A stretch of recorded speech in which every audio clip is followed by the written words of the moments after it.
क्या प्रधानमंत्री मोदी किसी भी गरीब को तीसरे या चौथे या 40वें 3000वें 4000वें नंबर के अमीर बना पाए? केवल अदानी अमीर बने। काफी सारी जो है चर्चाएं होने लगती हैं और यहां तक बात आती है कि अदानी को जो था LIC बेच दी गई, जिसके बाद अदानी जो हैं कुछ ऐसे निर्णय ले सकते हैं जिसमें कुछ LIC की छूटी हुई पॉलिसियों के पैसे अदानी खुद डकाट जाएंगे।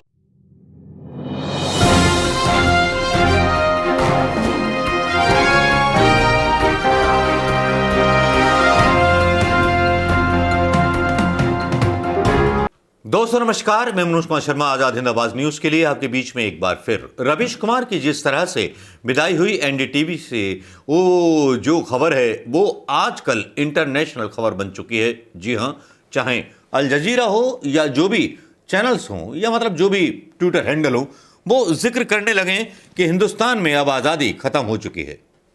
इसीलिए एक फ्री प्रेस का पत्रकार रवीश कुमार और एक चैनल को खरीद लिया गया। ये खबर मतलब ऐसी नहीं रही, यहां पर दो चीजें चल रही हैं। एक रवीश कुमार के बारे में कि उनका इस्तीफा ले लिया गया है, तो इसका मतलब यह है कि हिंदुस्तान में प्रेस की आज़ादी खत्म हो चुकी है। ये अल जजीरा में लिखा गया है और अल जजीरा में जब ये बात आ जाती है तो विदेशों में इस बात की चर्चा होने लगती है कि किस तरह से रवीश कुमार से इस्तीफा लिया गया।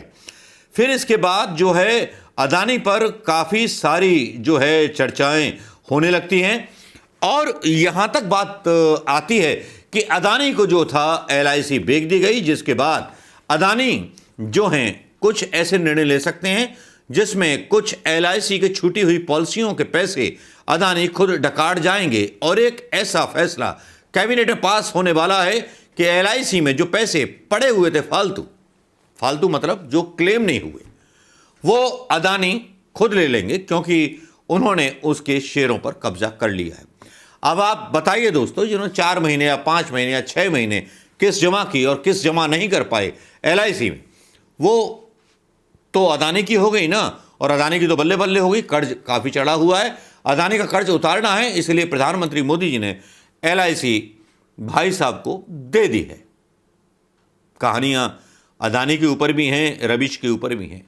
जहां रवीश की चर्चा हो रही है विदेशों में कि लोकतंत्र का गला घोटने की तैयारी कर दी है हिंदुस्तान की सरकार ने, रवीश को लेकर के काफ़ी ज़्यादा रिएक्शंस विदेशी मीडिया में आ रहे हैं और साथ में विदेशों में बदनामी हो रही है जिस तरह से NDTV का अधिग्रहण किया है अदानी के ऊपर जो है एक बड़ा जोक भी आ रहा है। मोदी, हाय kids, what did your parents say about me? Sunday के दिन प्रधानमंत्री मोदी जी घूमते हुए दिखाई देते हैं, पूरा शगल बनाया जाता है। अदानी के बारे में बोला जाता है 3 इंडियन बिलियनर्स बन गए। अदानी जो थे गुजरात से ही निकले थे। ED रेट GB के group office in connection with Mumbai airport scam. यहाँ पर यह भी डाला जाता है कि Mumbai airport handed over Adani after ED red on GMR group and now chaos at Delhi airport by central government due to migration department poor handling shows that Delhi airport also in danger। Delhi का airport भी कभी भी अदानी के हवाले आ सकता है। आप बताइए दोस्तों कि बंदरगाह जो हैं अदानी के कब्जे में आते हैं तो गुजरात में नशे की स्मगलिंग बढ़ जाती है। अब एयरपोर्ट भी अदानी के अंडर में आ जाएंगे तो फिर क्या क्या ना होगा जनाब, वो होगा जो हिंदुस्तान में कभी ना हुआ। लग रहा है कि पाब्लो एस्कोबार की सरकार हिंदुस्तान में बनने वाली है और हिंदुस्तान का पाब्लो एस्कोबार जो है शायद अगला अदानी हो, क्योंकि नशे की खैफ और नशे के बारे में जितनी बातें चलती हैं, कोई हिम्मत वाला जिगरे वाला मीडिया इसके बारे में बात नहीं करता है कि हिंदुस्तान की पीढ़ी आने वाले टाइम में नशे का शिकार होने वाली है।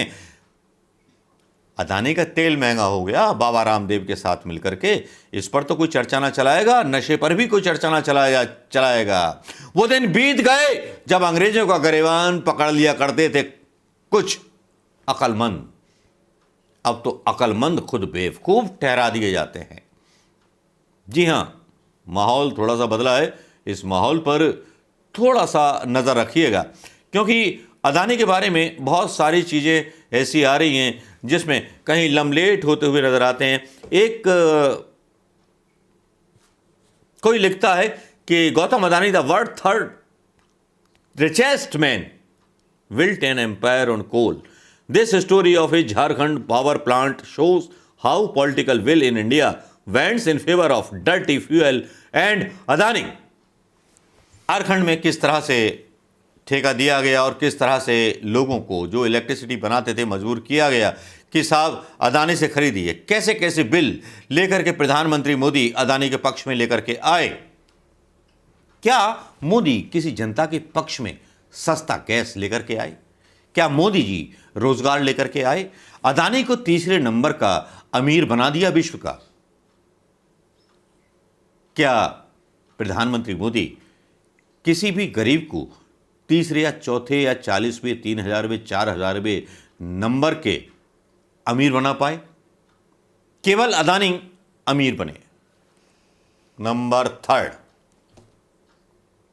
बाकी के देश के लोगों की क्या स्थिति है? पुअर्टी में हमारा इंडेक्स जो है बहुत नीचे पहुंच चुका है। बंगाल से भी नीचे। जो बंगाल 62वें 64वें नंबर पर रहता था, हिंदुस्तान 120वें नंबर पर आ चुका है।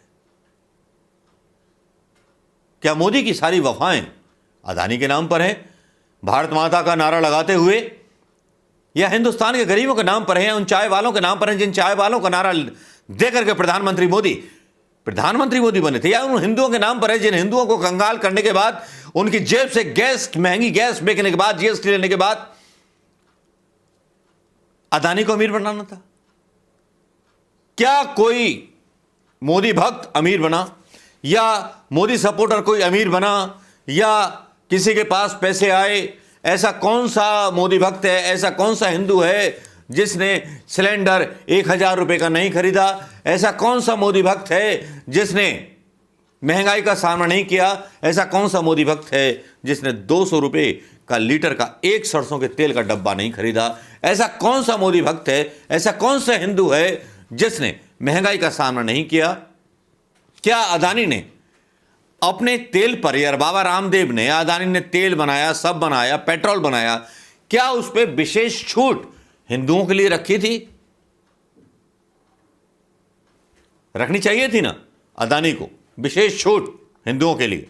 कोई हिंदू है तो 20% उसको माफ किया जाएगा या टैक्स नहीं लिया जाएगा। दुर्दांत डाकुओं ने लूट लिया है देश को। अब ये दुर्दांत डाकू का मतलब किस्सा मुझे खोलना पड़ेगा, राष्ट्रीय मीडिया खोलेगा तभी यकीन करोगे।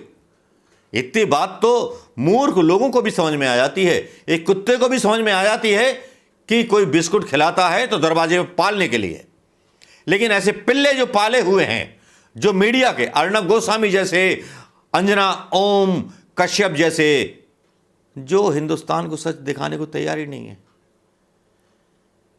LIC में लगाया हुआ पैसा खतरे में। एयरपोर्ट लेके जा रहे हैं, एक अदानी को तीसरे नंबर का सारा कुछ दिया जा रहा है और अदानी को यूज किया जा रहा है कि सच का गला घोट दे, और रविश को लेकर के विदेशों में बदनामी हो रही है। इससे ज्यादा दुर्भाग्य है उस आजाद देश का क्या होगा जिसके बारे में पटेल साहब ने बोला था कि आजादी तो हमने दिला दी, लेकिन इसको बनाए रखना नौजवानों की जिम्मेवारी है। हालांकि नौजवान बहुत तेज हैं, सरदार ने सही कहा था, बहुत तेज हैं, शायद कुछ ज़्यादा ही तेज। दोस्तों कैसा लगा ये वीडियो? अच्छा लगा हो तो शेयर कीजिएगा, लोगों को बताइएगा सच्चाई अदानी की, LIC की और रवीश कुमार के ऊपर हो रही बदनामी की। जय हिंद दोस्तों, मैं मनोज कुमार शर्मा आता रहूँगा आपके बीच में, लेकिन कमेंट करना और शेयर करना और सब्सक्राइब करना मत भूलिएगा। दोस्तों नमस्कार, मैं मनोज कुमार शर्मा आजाद हिंद आवाज न्यूज के लिए आपके बीच में एक बार फिर। अर्णब गोस्वामी के साथ कुछ वीडियो वायरल होने लगते हैं। जी हां, ये वही चिल्लर पत्रकार है जिसकी चिल्लरी की चर्चा आप लोगों में आम है, जिसकी सब्जी मंडी और मछली मंडी का हाल आपने सुन लिया होगा, क्योंकि सोशल मीडिया पर ये विपक्षी दलों में मतलब मछुआरे की तरह, मतलब मच्छी बाजार के लिए बदनाम है। हालांकि इसका नाम मतलब सुट्टा लगाने के लिए भी आया था, मुझे ड्रग दो ड्रग दो ड्रग दो, लेकिन ये आदमी सुधरने का नाम लेता नहीं है। नाम है अर्णब गोस्वामी, काम है प्रधानमंत्री मोदी की तारीफ करना और किसी भी विपक्ष के आंदोलन में पंचर कर देना। जी हाँ, यही तारीफ रह गई है इन लोगों की। अर्णब गोस्वामी का एक जो है प्रोग्राम होता है, उस प्रोग्राम में वो बोलते हैं कि भाई राहुल गांधी सुबह सुबह पूछते हैं, हाँ भाई